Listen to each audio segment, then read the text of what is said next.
Viewers, welcome to UN Autonomous College. Today we are going to discuss about that is a new concept that is known as Java Bean in JSP concept. In Java concept, we have lots of new features in our Java. We know that in case of Java, we are adding some lots of advanced features like Servlet, JSP concept, stocks, hibernates, as well as we can say Java Beans. Now we can focus on that slide. Here in this slide, we are going to discuss about what are the different outlines which are related to our topic, that is known as what are the different types of introductions which are related to our Java Bean. Then we are learning what are the different properties of Java Bean. Then we are learning how to accessing that Java Beans in our JSP concept.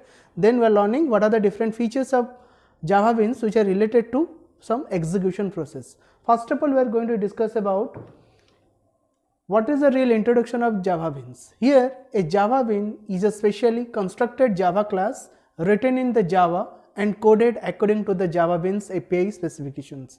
Here some unique characteristics are related to that Java Beans. So we know that in the case of Java Beans, we are adding lots of enterprise logics here. That means if a user want to create some programs, and that programs must be related to some business aspect.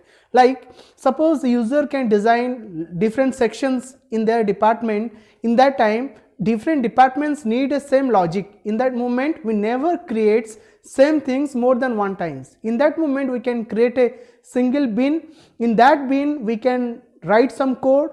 In that code, we can develop some beans. In that beans, we are writing some different types of logics which are used to solving our specific problems which are related to our project. That's why we are developing in this section here. Now we can focus on slide. Here we are adding some unique characteristics which are related to our topic. So it provides a default or no argument constructor here, and it should be serializable and that which can implement the serializable interface. That means that serializable interface provides a platform through which we can maintain different departments logics in a serial order. There is no any distinguish between different logics, and due to that serializability we are getting a single output. Due to that output we can maintain our serializability in our Java Beans. That's why it is never provide only the default argument, or we can say default constructor and no argument constructor. That means no argument constructor means no parameterized constructor is used in our Java Bean concept. Next point or next characteristics known as it may have a number of properties which can be read or written. That means in the case of Java Beans we are adding lots of features, and that features must be read by user as well as you can say written by a user. There is no need to change its properties more than one times. That's why we are inputting here that properties in a specific order, so that due to that order we can maintain its serializability in our JSP concept. So it may have a number of greater and setter methods for the properties. We know that due to the implementation of getter and setter method, we can just set some properties towards our Java Beans. According to that properties, we can also getting some relevant features which are related to our Java Bean features. We know that most important factor of Java Beans is used for enterprise product. Because in the case of if I consider the concept of ATM counter, in that ATM counter also we have that Java Bean concept, because we know that if a user want to withdraw some money from ATM counter, in that moment user can also give some amount. According to that amount it can getting a slip, and that slip also contains some rest amount which is deducted from the current savings account. Similarly, that beans can be used some display section. Whenever user can check the mini statement, in that moment also we can display some current amount which is available in our system. Similarly, if a user want to check the only inquire the balance, in that moment also we are getting the display section. There is no any fixed section in that ATM counter. If a user also want to withdraw their money, in that moment also user can easily extract its current or savings account amount which is available in their bank account section. Now we can focus on a slide. Here that getter method helps to extract that amount which is fixed in our system or fixed in our account, and the setter method helps to to set which amount which be available in our current system, it is available in that point. Next we are going to discuss what are the different properties which are related to our Java Beans. So that here a Java Bean property is a named attribute that can be accessed by the user of the object. So that here the attribute can be of any Java data type, including the class that you define here. That means if a user want to define any type of data types or any type of predefined methods or any type of related classes which are related to our beans, means our specific project. Here beans means one type of section, and that section is related to our project. Suppose we can say display section is known as a display bean, mini statement is another statement, that means it is another type of bean. If a user want to change its password, it is another type of bean. But here each and every beans must be related to with a specific point according to the requirement of a user. In that moment user must to focus on that Java Bean concept, but that's why each and every Java Beans concept is not implemented each and every project. Sometimes some projects are based on simple view or simple logic. In that moment we never need any type of huge amount of logic which are related to our Java Bean concept. Due to that implementation we never to develop our project. So that Java Beans only focused on a simple project, or you can say some complicated project according to the requirement of a user, that may be your end user or customer, whatever you can say. Now we can focus on a slide. Here in this slide we have another properties, like a Java Bean property may be read, maybe write, or read only or write only. According to that property we can develop our bean concept. So that here the Java Bean properties are accessed through two methods here which is implemented in our program. Now we can focus on it. Here in this bean concept we have a method like get property name method. That means by using that get property name method we can extract the property name which is related to our first name, not our last name. So that using that method a user can easily get the first name method to read the property, and this method can be accessor. That means if a user want to know about each and every property name, and that property name may be your, if a user want to set as a first name or last name or any sections if a user want to develop it. But here we have a first name method in the case of get property name method. That means if a user want to invoke that get property name method, that means inside that method we can invoke another related method like your get first name. Whenever user can invoke the get first name method, that means when that property can be fixed with a name, and that name may be your first name or maybe your last name, but here the first name must be extracted through this method like your get first name method. So that this method somehow known as a accessor in that Java Bean concept.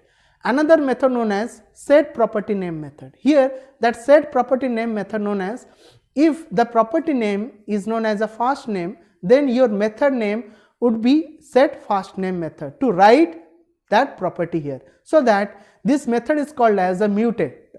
That means what is the use of that mutator? Mutator means it is known as a some methods user want to set as a first name. But in the previous method, if a user want to set any name, that is maybe a default type, but here in this method by using that set method or name method, in using that method user can use as a mutator. Mutator means user can manually set the first name method according to the user requirement here. So that now we can focus on a slide. Here a read only attribute will have only a get property name method. So that by using that method user can write only attribute will have only a set property name method. By using that method we can just set that property. We never find out the fixed name which is fitted by your get property name. According to that get property name we can extract the first name which is fitted or setted in our project. But here that set property name we can only setting the first name which is related to our project. Next we are going to discuss what are the different examples are related to our topic. Here that example is known as a class student example, but here we are using some properties there. First of all we can define like the package com.tutorials points. Instead of that tutorials points you can develop your own project. If a user can to develop suppose UN college project, here we can define a package that named as UN college project. Then we can end with a semicolon. Then we can define a class, and that class must be inherited to a specific type of class that is known as serializable class. Here that serializable class is known as interface, because that interface must be not extended, but it is implements through, that is a keyword like implements keyword. Due to that implements, we can easily implement that serializable class with the related to our students bean, which is defined in that slide. Instead of that students bean, user can write their own user defined variables, whatever user want to develop. Then we can start the curly braces, then we can define some parameters or variables like first name, last name or age, and that means it is make it as a private, that means it is not visible to each and everyone. That's why it is known as secure way of processing. If a user want to define like public, that means it is visible to each and every users, every type of end users. So that here in that program we can define here private, that means here the first name or last name, it is known as a private in nature, it is a secretly accessed or processed here, and the first name we have any content, that's why we can define here null. In the last name also we can define null, then age we can define 0. That means the user need to set their value according to their own requirement.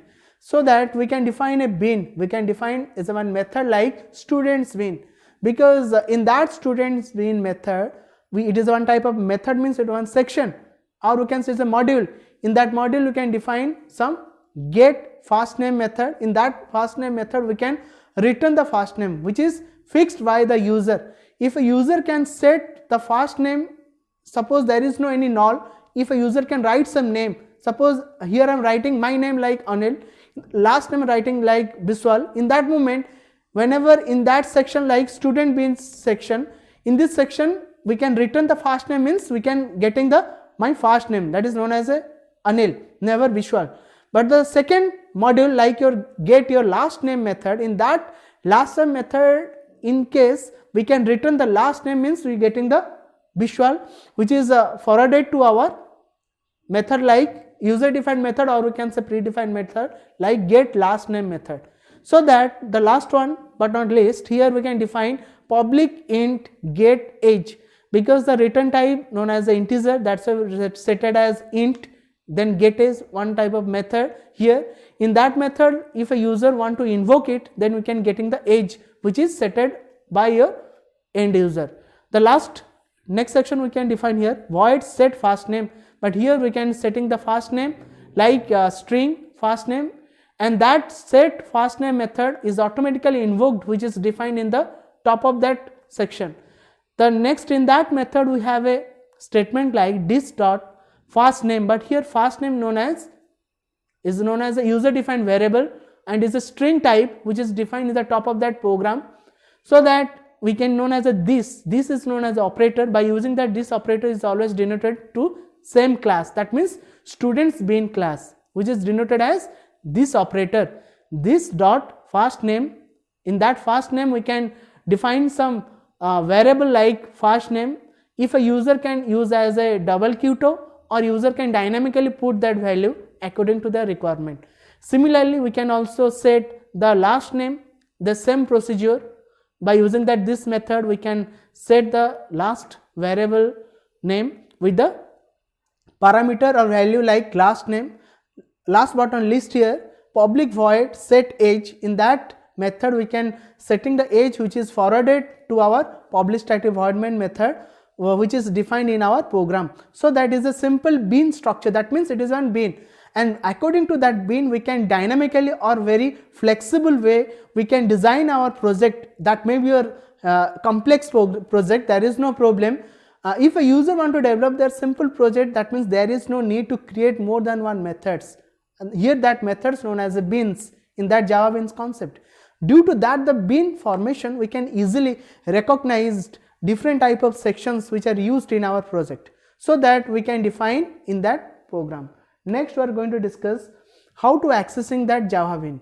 In this case we can define a Java beans. We have some points like here the use bean action declares a Java bean concept, so that due to that bean concept we can easily add some beans in our JSP concept. Once you can declare, then the bean becomes a scripting variable here, so that it can be accessed by both scripting elements, and some other custom tags are used in that project, so that by using that custom tag we can define a syntax of that beans, so that in that concept we can easily define a tag here that is written as JSP colon like use bean, and here that use bean is known as a tag, and this is completely defined in that way like JSP colon use bean concept. So that the next attribute of property is known as ID. In that ID we can define some variable here like beans name. In that beans name is known as an ID of that tag. So that another properties we can define like scope. In that scope we can define some values like bin scope. In that bin scope we can using that some properties of that tag like your ID tag or scope tag, we can easily access this tag formation which is defined in our Java Bean concept. So here the values of that scope attribute can be a page. That means user want to define a page which is automatically redirected to another page which can define by using that scope attribute. So that scope attribute is essentially in our Java Bean concept, because why? When a user want to providing some request, in that moment that request must be successfully accessed. In that moment user must giving their details in their form, user form, which is visible to our browser. In that moment user can submit it.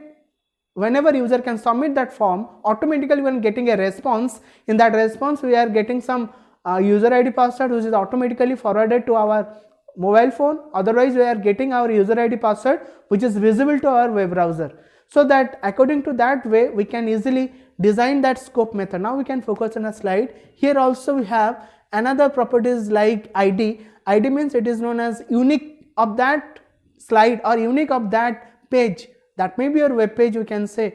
So that due to that uniqueness we can maintain in our web page, and that uniqueness maintained through a name as a beans name. Instead of that beans name we can write any name without any beans name that user can follow project 1, project 2, or we can say section 1, section 2, whatever you can write. That means we can develop more than one use beans in our project. There is no problem.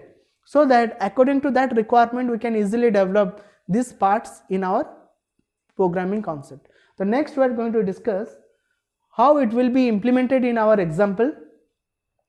In that example we are easily defined here, so that we are mentioning some examples which are related to our topic. Here first of all you can define a HTML page. In that HTML page we must to take the help of that HTML tag. Inside that HTML tag we can define a head section. In that head section we can define some title. In that title we can define a name of that page, and here that page named as use bean example, and that use bean example named as the title of that page. So that which is end with our head section. Next we are starting the body section of that page. In that body section we can define a use bean concept. That means by using that use bean concept we can easily take some system date time which is fitted in our program here. Use bean then space ID equal to date. Next we define class tag or class attribute. In that class attribute we can define which type of package I want to add in my project. Here I am adding like java.util.date package. Here that date is known as a class which is belongs to util package. That util package means utilities package. In that utilities package we have a date class. Then we are invoking that date class used in our program, which is just written like we can maintain as a p means a paragraph tag. Then we write some statement. The date time is known as, which is used as a expression tag. Here we are using percentile equal to means it is known as a expression tag. In that expression tag we can define some name named as a date. In that whenever user can invoke that date means that bean can be automatically invoked. In that HTML part we can add more than one beans, and each and every beans are uniquely identified through that properties known as ID. Due to that ID attribute we can add more than one beans in a single web page. Okay, so that in that page whenever can be invoked, finally we are getting our output which is visible to our last of that slide here. Whenever user can invoke that page, automatically we are getting the system date and time which is written as THU means Thursday, September 30, and its time which is related to GST 2010. Whatever user want to display the system date and time concept. so that in this way a user can easily access their bean concept, which is very flexible way, so that every logic which are used in our JSP concept, it is always depends on the requirement. Without requirement, there is no need to add more than one bean concept. If a user can easily access it, there is no problem. If a user want to make it more than one beans, it is also good, there is no problem. But here, due to the implementation of beans concept, we can make our whole project very reliable, or we can say very robust in nature. Otherwise, we can say purely easy platform through which you can rectify what are the different type of problems or errors are created in our project. So in this way, we can develop our Java Bean concept. Okay, finally, thank you, have a nice day.